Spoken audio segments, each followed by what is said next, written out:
Okay. Here's for the people in the employment world.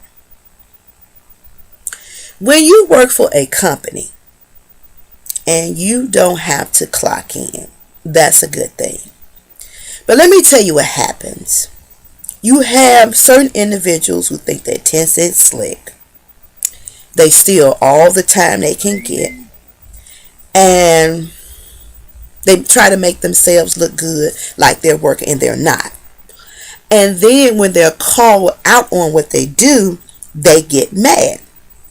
Now, we all do things when it comes down to the job that we should not do. But there is a line that should not be crossed. You should not take advantage of those opportunities. Because soon as everybody's privileges get revoked before the foolishness that you do, don't get mad because you was the person who pushed it over the edge.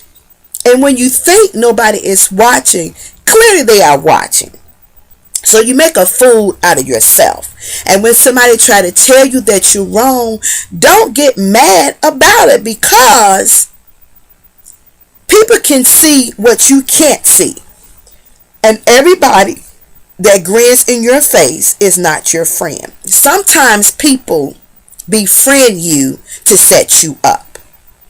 And you need to know that corporate America is a very tricky place, especially for women.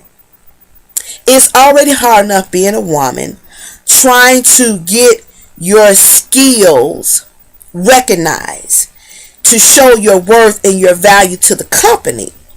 And then on top of that, you're not actually paid what you're actually worth in the company.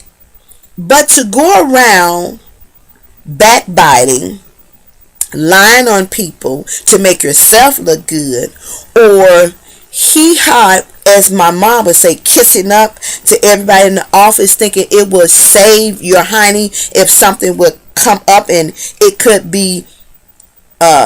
jeopardize your employment.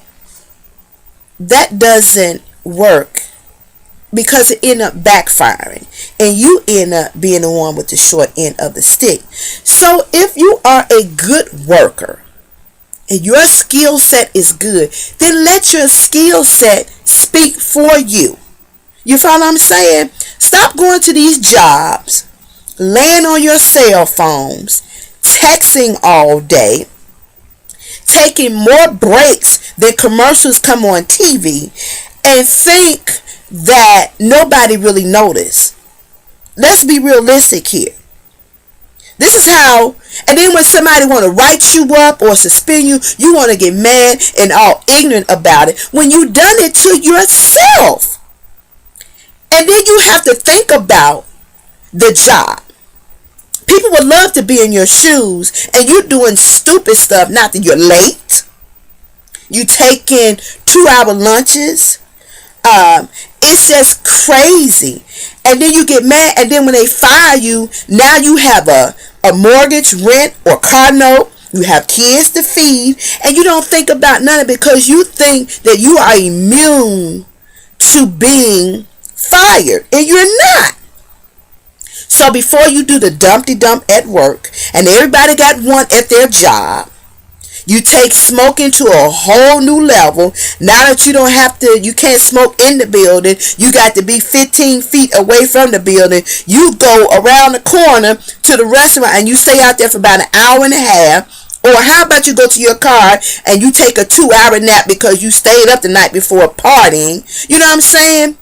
It doesn't make sense. You set yourself up for the okie doke, and we really need to stop doing it. And if you have a good coworker in your office, they need to tell you. And if they tell you, don't get mad because you need to hear the truth. Bottom line. It's crazy.